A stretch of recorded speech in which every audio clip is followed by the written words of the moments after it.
And now, Passage from the Horse by Willie Vlautin. Very powerful novel. And I wanted to read specifically like chapter 10. It's a love affair with Maxine. An old casino highball glass sat on the table. Al drew a horizontal line up halfway up with a black marker. He opened the bottle and poured tequila to the line. A wind-up kitchen timer sat on the counter by the sink. He set it for an hour, 1 drink per hour. At first he didn't touch it. He only heated water on the stove and took the pot out to the horse and poured it on the bucket. He restocked the wood bin and made coffee and drank it in the recliner, and looked out to the window into the darkness and waited. He tried his best not to look at the timer, but he couldn't help himself. 15 minutes left. If he had the drink now, he could refill the glass and have another drink in 15 minutes. He'd have to wait an hour after that, but he'd worry about that then. He stared at it, got up, walked to the table, and sat. He tried to take short sips, but finished the drink in 2 swallows. The relief that alcohol had always given him was still there. Bad nerves to no nerves in 1 drink. There had been times when he first came to live at the mine that he'd get drunk and wild in the middle of the night. He'd get into the Monte Carlo and drive 4 hours to Las Vegas, rent a room for a week. A bender followed by a long recovery in a hotel room. He'd come home sober with a fresh haircut, professional shave, new clothes, groceries, and always bottles of Centenario tequila and cases of beer. But those trips had become less frequent the longer he had lived at the mine. The isolation had begun to affect him. It made him uncomfortable around people. By the 3rd year, he struggled just to drive to Tanoba to get groceries. He looked at his right hand holding the glass and saw a faded 5-inch vertical scar on his wrist. A suicide scar was what people thought, but it wasn't. It was a scar of luck. The year it happened, he was 32 and surviving as a guitar player for a local Johnny Cash tribute band called A Boy Named Sue. Mm-hmm. It was because of that gig he was introduced to Lacey and Linda Dorell, a country singer, a country sister act in their mid-20s, who went by the stage name Linda and Lacey. The band was looking for a guitarist. They invited Al to audition, and he was hired. Linda and Lacey played the casino circuit in Lake Tahoe, Reno, and Las Vegas.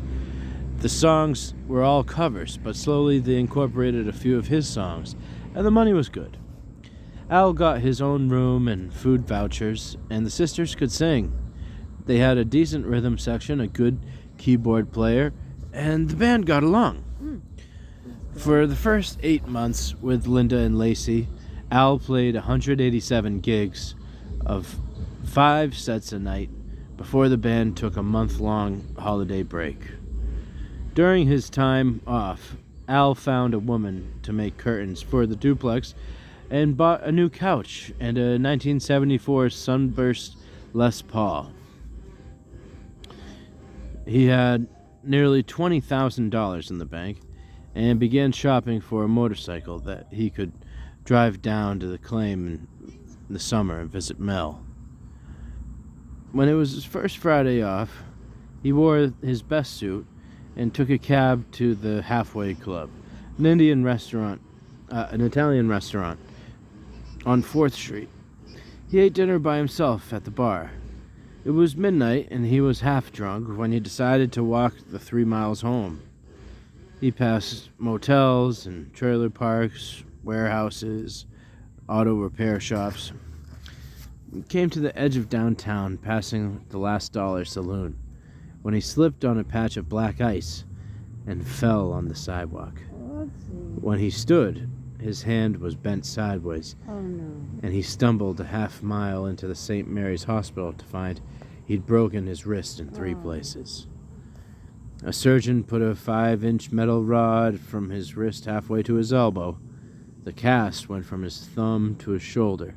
Wow. For a month, Al couldn't move or feel his fingers and was forced to quit Linda and Lacey. The band hired a new guitar player and headed for Las Vegas, and Al was left in a painkiller fog, watching TV, listening to records at night, if he felt up to it, walking to the Pioneer Casino to eat dinner. When the pain had subsided enough, he began taking meandering daytime walks through the city. He found an Italian restaurant he'd never seen called Franco's, and it was there, with his large cast resting on a booth table, that he met a 29-year-old waitress named Maxine Miller. "Boy, just looking at your cast makes my arm hurt," was the first thing she said to him. Maxine had hazel eyes and red hair that came to her shoulders, and her skin was freckled and pale. She was dressed in black pants and a white collared shirt with a black apron tied around her waist. There was a sadness to her that Al felt from the moment he met her. It was like she lived her life with a slight limp, a brokenness she couldn't repair. She was beautiful to him because she was a bit beat up and weary looking. She had gallows humor and a face that said, "Maybe you win every single time, but you'll never get everything." Al began going to Franco's every other day for lunch. He'd sit in the back in the same booth, set his cast on the table, and Maxine, the only lunchtime waitress, would wait on him. It took him 2 weeks to ask her out, and when he did, she told him she was seeing someone and couldn't. But a month later, she stopped at his table and said she'd broken up with her boyfriend and was now living with her mother.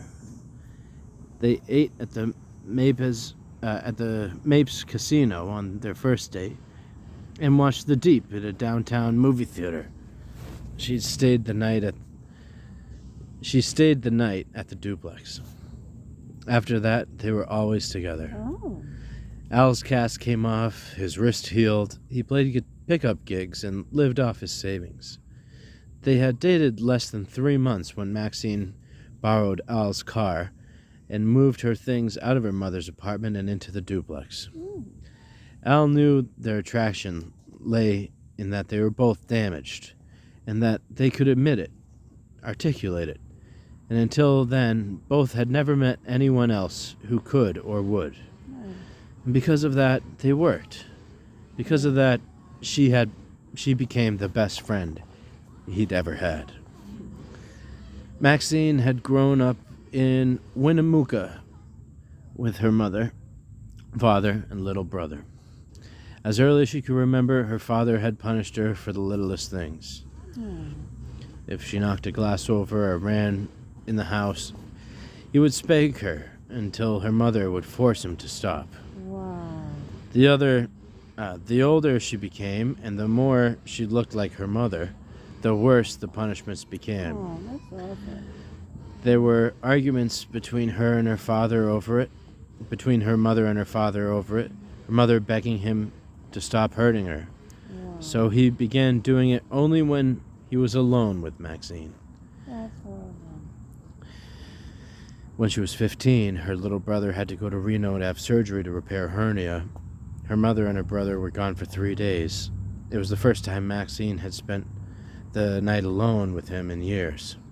He was normal on the first night, but the second night, when he came home from work, it began. He grabbed her by the hair while she was doing dishes. She screamed at him, "Fuck you," and he threw her against the refrigerator. Oh my God.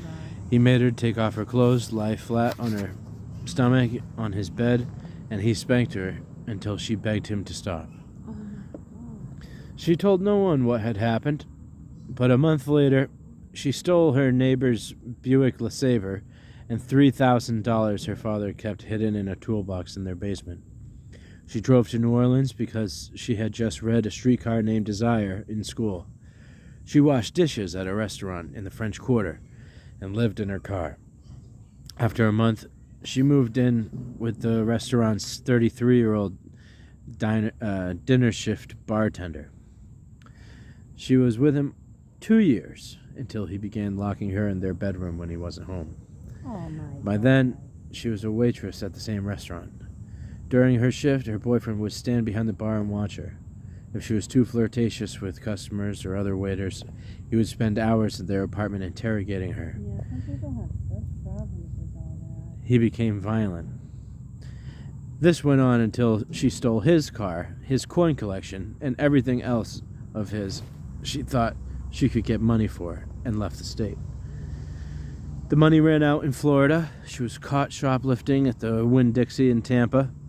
She was 17 and living in her ex-boyfriend's car, which he had reported stolen. She was sent back to her mother, who was now single and living in Reno in a one-bedroom apartment with Maxine's brother. She enrolled in high school, but dropped out after 2 months and went back to waitressing. There were 2 other older men Maxine had lived with after that first one in New Orleans, but each relationship ended badly and nearly the same. Her boyfriends became controlling and eventually violent. Maxine struggled to keep jobs during the periodic spells of depression that became so paralyzing she could barely get out of bed. But with Al, she didn't slide as often or as hard. And when she did, she was never cruel and never raged. She just disappeared a little here and there, a little here and a little there. And Al understood that. And regardless of where she was at, they got along. On their days off, they would stay in bed late, and Maxine would get up and make afternoon meals. She called it being on Al time, because he was so slow in the mornings. He would drink coffee and play her songs in the kitchen table, and Maxine understood the darkness and saw the beauty in them. And she never gave Al a hard time when his nerves gave out, or when he himself would stay in bed all day and get blind drunk for nights in a row. He was a good drunk then, too. Unlike his Uncle Vern, he could be too sentimental and cry too easily. But those were things Maxine liked more than disliked. He was never violent or jealous, and never said demeaning things to her. He never tried to control her. Maxine didn't mind the rest. Al spent too much money in bars, or how he often was too hungover to do anything if he didn't have to. So much of his life back then was spent half sick, trying to recover from the night before.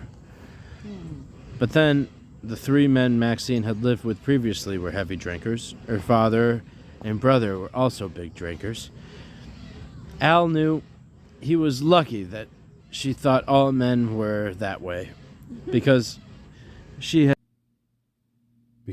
never been close to a man who wasn't.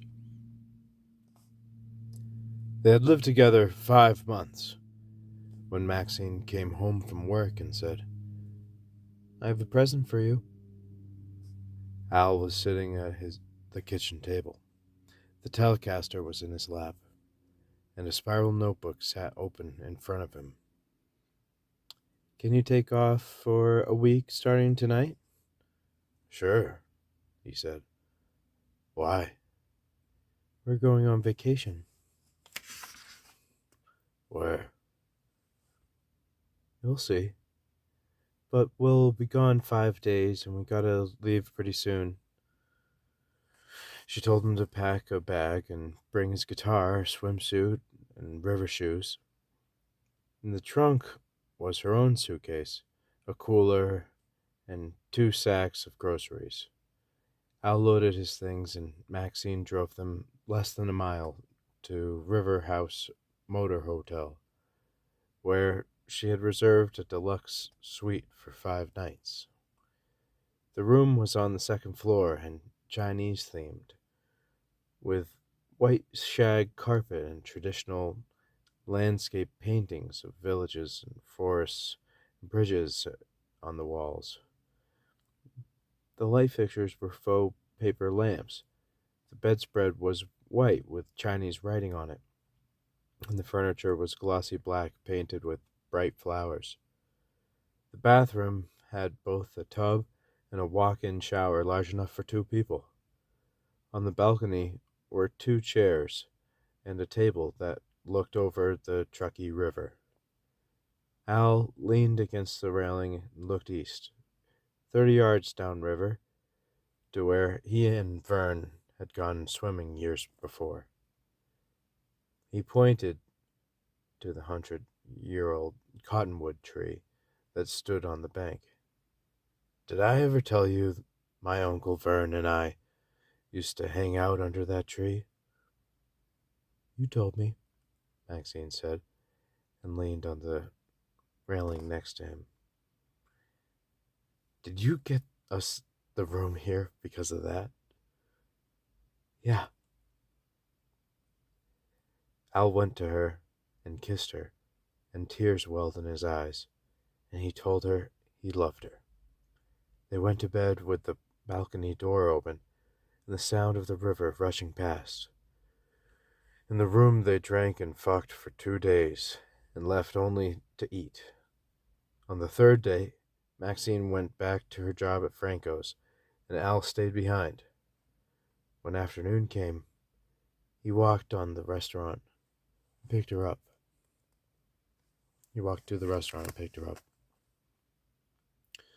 On the way back, he bought 2 bottles of Orange Crush. They changed into their swimsuits and swam in the same deep pool underneath the same cottonwood tree that he and Vern had 20 years before. On warm river rocks they sat, and Maxine's hair was wet, and she wore a blue bikini and Converse tennis shoes and sunglasses. She sat cross-legged and held the Orange Crush in her hand and looked out at the Mapes and Cal Neva Casino. Can I tell you something, Al? Sure, he said. I just want to tell you. I just want you to know that deep down I always knew I'd get lucky. That someday I wouldn't be alone. That I wouldn't always feel so alone. I didn't know when it would happen, but I knew somehow it would. I just never imagined it would take this long, or that I'd get so ruined along the way, that I'd get so hopeless. I remember when I was living in that car in Florida, sometimes I'd just curl into a ball and say to myself, my lucky time will come. My lucky time will come. I'd say it over and over, and I really tried to believe it. Believe that someday, somehow, the door would open a little bit, and I'd be smart enough to walk through it. And once I did, I'd be different. I haven't been great in life, Al. I've been with people and done things that make me so sad that I've just wanted to give up and die. I'm not playing around when I say that but now, she looked at him and smiled. Now I'm nothing more than a part-time ledge walker. A ledge walker? Just walking on the edge of things. Always 1 or 2 steps from jumping off. For the last few years, before I met you, I've been walking that edge closer, you know? Yeah. You do know, don't you? I felt that way most of my life. That's why I'm telling you. Because you understand what it means to be so close to giving up that all it takes is one more step. But I'm not going to take that step. Because for me, the door I was talking about has finally opened, and I'm not gonna stay scared or hate myself. I'm going to go through it because on the other side is you. I don't care if I'm making a mistake saying all this or if it causes you to run away. I'm just so tired of walking the ledge that I'm gonna give everything to you. Everything I have. Did I ever tell you about my Uncle Sailor?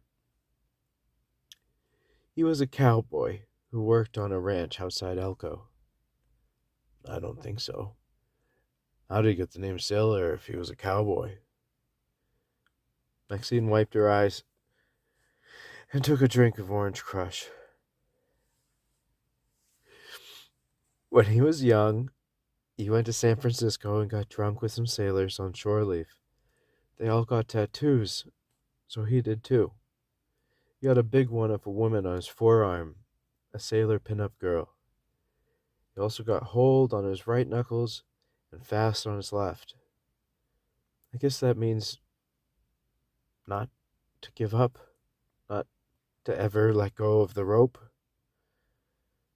Everyone at home made fun of him because no one back there had tattoos. They began calling him Sailor, and the name stuck. Years later, he broke his leg, getting bucked off a horse, and he lived with us. He was my dad's little brother, and he was maybe 30 and had a huge cast on his leg. All day long, he just sat on the porch and sucked on lemon drop candies and listened to the radio. Sometimes I'd walk by and he'd just be sitting there, so sad looking. I don't know why he was so sad, but even as a kid, I could feel it. I really could. In his own way, I think he was a ledge walker. My mother said he was the loneliest man she'd ever met. When he healed, he went back to the ranch, but 8 months later, he had bad luck again. This time, a horse kicked out when he was shoeing it, and he broke 3 ribs. My dad gave him money so he could stay at a hotel in Elko and not with us. It all seemed so hopeless for him. And then he met a maid named Gladys. She cleaned his room and they fell in love. I'm serious, they did. They got married and, you know, they came over and visited us a few times, and they were really happy. They loved each other and they got lucky. Al, he was saved because he walked through the door. A jet flew overhead and left a long, lazy contrail across the blue sky. Cars and trucks went across the Lake Street Bridge, and the sun began to disappear behind the Sierras. Maxine put her feet in the river water and set her empty bottle on the rock. You know, for years I've been getting more and more lost in my head. It's like swimming farther and farther out, getting so alone and hopeless that I was almost certain there was no way I could ever get myself back. I don't know why I do it. I really don't. But I just wake up in the morning and keep swimming farther out. Farther out. You know what I mean? Yeah, I know, Al whispered. Ledge walking and swimming. She laughed and dropped into the river. Only her head stuck out of the water, and she looked at him and smiled. But you saved me from the sea, Al. You saved me from swimming so far out that I would never be able to get back. I know it's a gamble telling you all this. I've been waking up in the middle of the night, worrying about telling you, about me ruining everything. But I'm tired of always losing things because I care about them. And Jesus, I'm tired of being scared. I just love you so much. I had to tell you. I love you so much. I can't help but tell you.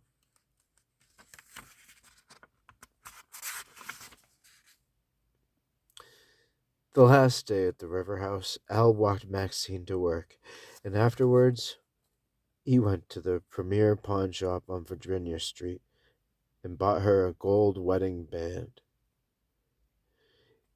He bought a bottle of champagne from a liquor store and went to the duplex, put on his best suit, his best shirt, and boots, and walked back to Franco's and waited across the street until Maxine got off work. He gave her the ring outside the Mavis Casino in the fading warm afternoon light.